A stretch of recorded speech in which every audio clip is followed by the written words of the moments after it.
Okay. Bienvenidos. A la fiesta. A la fiesta de las baking baes. Okay. Okay, no, but seriously, welcome back to our channel.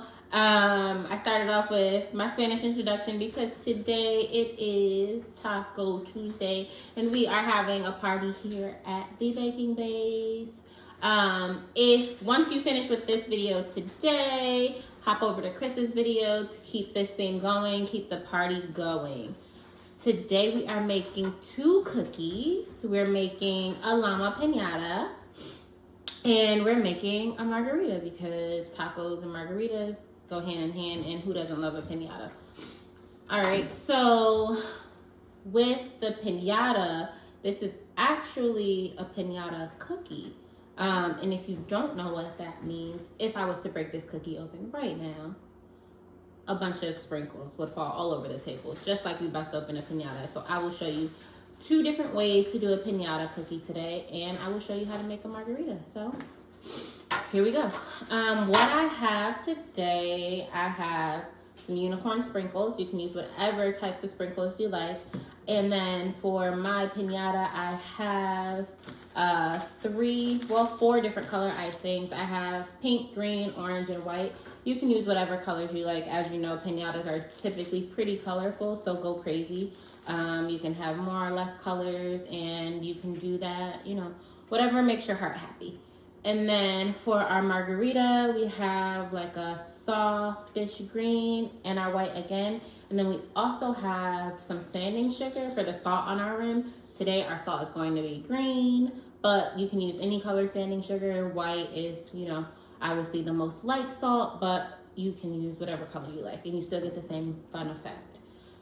So we are going to start with the piñata cookie, but we're going to go back and forth between the two because, you know, if you've seen some of our other videos before, we do need some dry time with our royal icing, especially with the designs that we're doing today.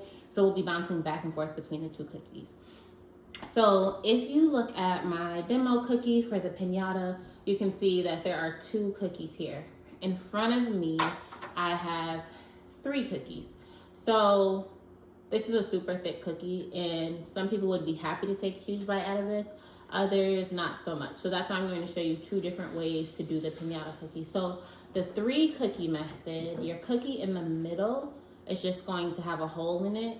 I suggest that you make the hole before you bake, but some people might make it if you want to do it after you bake. Just make sure it's when your cookies are fresh out of the oven and your cookie is still soft, because once it hardens, it gets a little more difficult and it might crack your cookie. But I made my hole before I baked. So if I was using this method, what I would do, I would use my royal icing as glue around the perimeter of this cookie, place this guy on top, and then fill the hole with sprinkles, put glue around this perimeter, well, royal icing around this perimeter, and then add my third cookie right on top.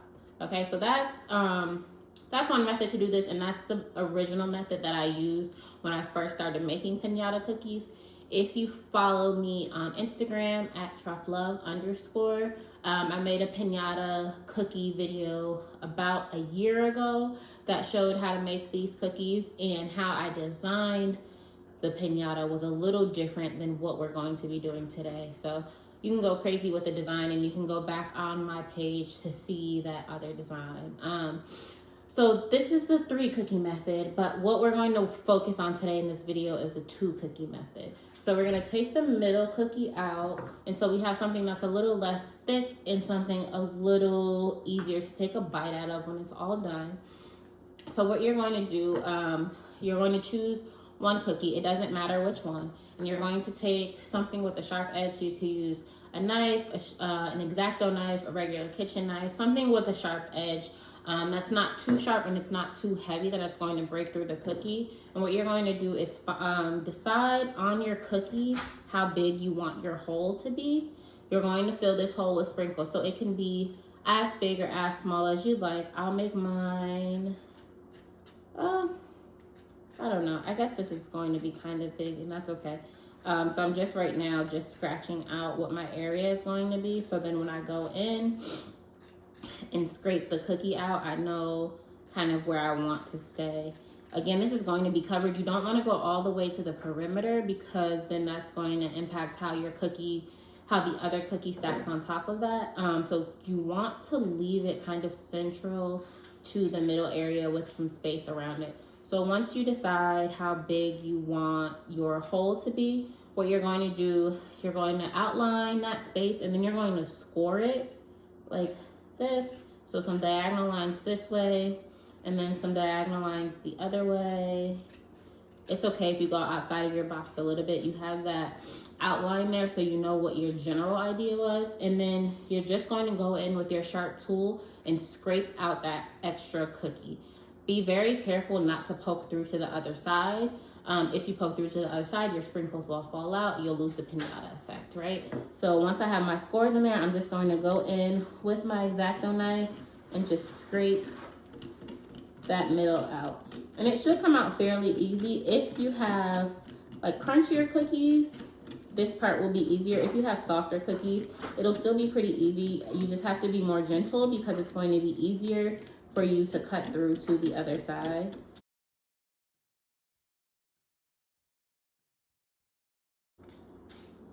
So this is what it looks like. And I can see on the back side of the cookie, I don't know that you guys can see this in the camera, but I can kind of see the light shining through. So that's a good indicator that you need to stop, because if I go any further, I will probably poke through to the other side of the cookie. So this is where I'll stop. At this point, you get your sprinkles. Like I said, I have a mix of unicorn sprinkles. You can use whatever you like. If you have a larger cookie and you wanted to like try to fit maybe some Skittles or something, or some chocolate chips, I don't know, go crazy. You can put that in the middle. So I'm just going to fill my little llama chamber. And when I'm happy with the amount of sprinkles inside, I'm going to take my Royal Icing and put my cookies together. So, word of advice, the icing that you use to put your cookies together, make sure it's a color that you're using in your piñata so it doesn't stand out as much. You want to, it's going to be hard for me to lift and show without my sprinkles coming out, but you want it on the perimeter, but not so far on the perimeter that it spills over when you push the two cookies together. So I'm just outlining the perimeter. It doesn't have to be neat because this is all going to be covered up and you're just using it as glue. I'm just going to put a little right there because we have some space. This isn't necessary, but it's just to reinforce the two cookies. And then I'm going to take my whole cookie and place it right on top. If you're using the right sugar cookie dough, your cookie should be pretty exact because your dough shouldn't be spreading and changing shape too much in the oven, but it does happen. So just try to get your cookies as exact in size as possible. And just like that, the two cookies are stuck together. My sprinkles aren't falling out the bottom, but if you listen really closely, you can hear them in there, so that's fun. All right, and so from there, we go to decorate. So piñatas, when you think about a piñata, right, it's like the confetti shredded paper kind of look. So that's what we were going for here. And there's no right or wrong way to do this. Pick a color to start with of your colors. I told you guys I was using 4 colors: white, pink, green, and orange.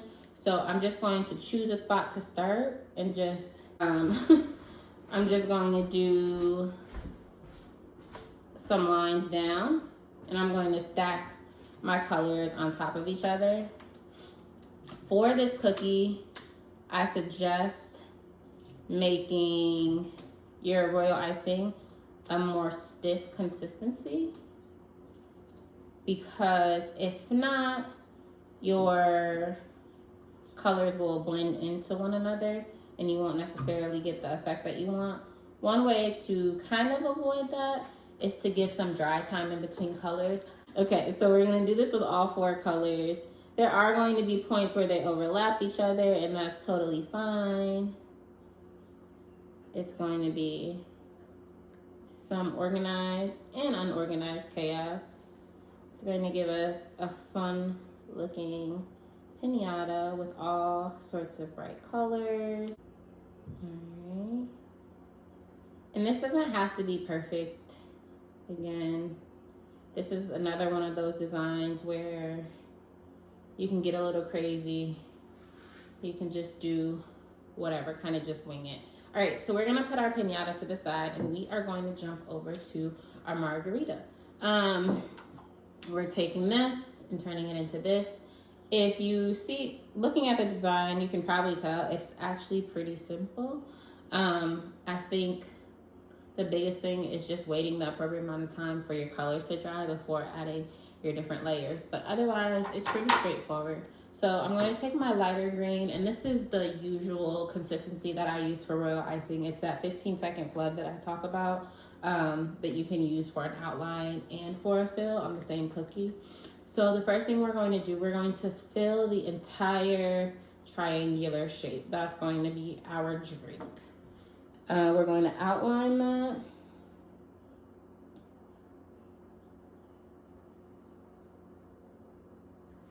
Once we finish with the outline, we're immediately going to go in with our flood. So with that filled, this is what it looks like. And we're going to set it to the side because that needs to dry before we do anything else.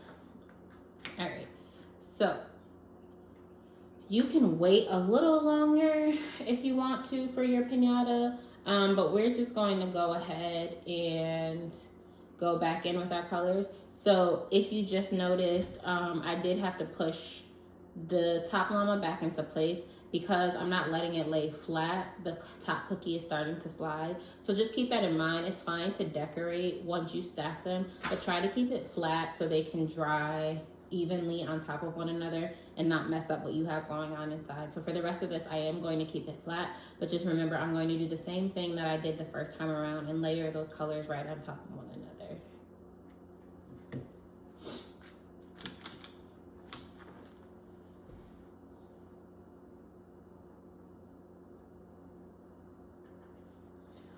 So, fun fact, I've been doing Duolingo because I'm very determined to learn Spanish. I am currently on a 554-day streak. Thanks. I'm so Thanks, proud of you. girl. I remember you at like 2 something. I don't really know like how well I'm able to speak Spanish, but I'm really good at reading it. You did very well in Colombia. Oh. I remember you ordered like a salad or something, Thanks, or an girl. omelet, and you named all the vegetables. I was like, come on. Yeah, we went to Colombia last year, and I definitely attempted to put my Spanish skills to the test. We did have an actual Spanish speaker with us, so that made it a little easier. But I did my best. Doing my best.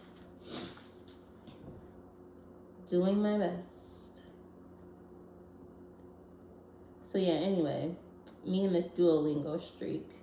At this point, it's like a competition with myself. And I will probably cry if I miss a day or ruin my streak. Freeze it. I do have freezes. For my streaks. I've been trying not to use them, but they will come in handy someday soon, I'm sure. Mm-hmm. I'm sure of it.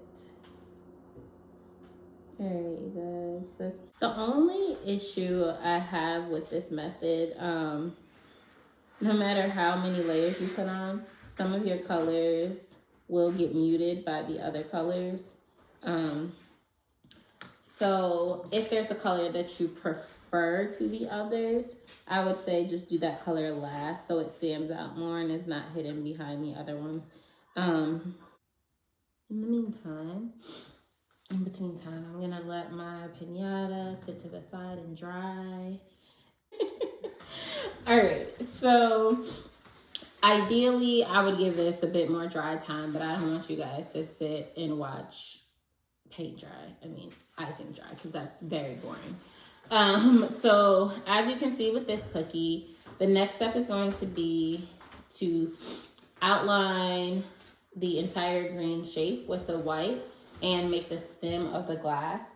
You are literally just following the shape of the cookie, but you're going to make your stem and your base a little thinner than that one on the actual cookie, just because if you made it as wide as it is on the cookie, it looks really awkward. So please listen and believe me when I say you want to do your stem thinner than the stem of the actual cookie. All right, so we're actually going to do all of this, except this loop right here. We're actually gonna skip out on this whole top little part that gives it that 3D effect, because that's where we're going to put our sugar rim. So we're gonna give that some time and give the cookie a bit more time to dry. In the meantime, we're going to outline the sides. Literally just follow that shape. Stop when you get to the top. And then at the base, you're going to make a straight line. And like I said, mimic the shape of the cookie without going the full size of the cookie. So this is the initial look. I'm going to thicken that stem a bit more because that's too thin for my liking. All right, so I thicken that up just a little bit.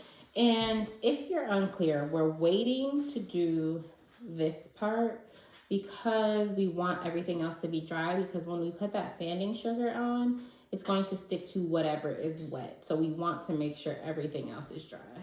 If you are in a rush or, you know, just impatient like me, all right, peanut gallery. What you can do, you can get like one of those small fans and let that blow on your cookies. If you are savvy enough with a dehydrator, you can use a dehydrator to help dry your cookies. You can put your cookies on a baking sheet in the oven at the lowest temperature that you can get it to. You can put them in there for a few minutes and that will dry the cookies out a bit. I would just be careful with the oven and the dehydrator, because both of those methods will bake your cookies a little more. So if they're the perfect consistency when you get them out of the oven, I wouldn't use either of those methods because the consistency of your cookie will change, even if just a little bit. So that's just something to consider. I already have the lines there, but I'm going to just go over them again because the rest of the cookie is dry. So I'm just going to make this white line at the top and then trace the lip of the cup on that side. So it gives you that 3D effect. And then you're going to take your sanding sugar, whether it's green or white or whatever other color your heart desires. And you're just going to gently sprinkle that on top. It's okay if it gets on the other parts of the cookie, and it will get on the other parts of the cookie, but that's okay because it's only going to stick to the wet icing. So please make sure your cookie is dry if you don't want it to stick anywhere else. You can get a little crazy with the sanding sugar if you want to make sure your entire rim is coated. And then just, you know, flip the cookie upside down, tap it a bit, and then you have a salted rim. You have a margarita with a salted rim. Drink up. Cheers. All right, you guys, thanks for tuning in to another video. And like I said in the beginning, to continue the fiesta, if you haven't already, head over to Krista's video for Taco Tuesday and make a fun cake with her. All right, cheers. All right, make sure you follow us on Instagram at cakes.by.krista, at trufflove_, at with 2 E's Baking Baes. If you're not already following us on YouTube, make sure you hit the subscribe button, you like this video, and you share with all your friends. So until next time, adios.